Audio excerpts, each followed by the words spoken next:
Come on. Just a little more. No.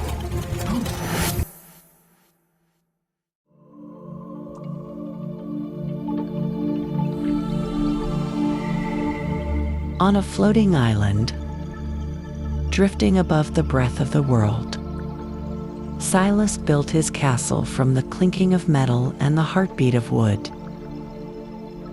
To him, time was a wild beast that had to be tamed.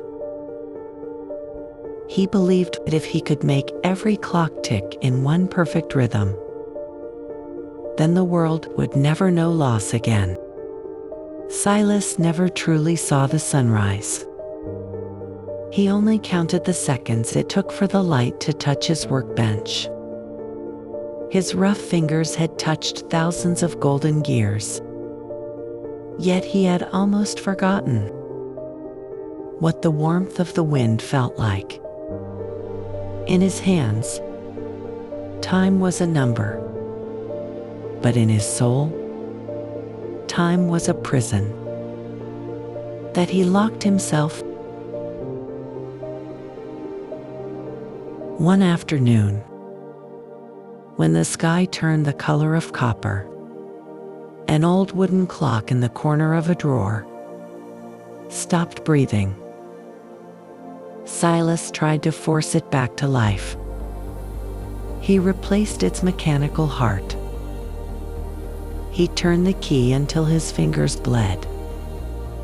But the clock remained silent. The silence of that wooden clock was louder than the sound of 1,000 others. It seemed to whisper, "Stop chasing me, for I have been waiting a long time for you to simply be still." Silas laid down his tools. For the first time in decades, he heard his own heartbeat, a rhythm that had been drowned out by the noise of his obsession. He realized a bitter truth, that in his struggle to capture time, he had, in fact, lost time itself.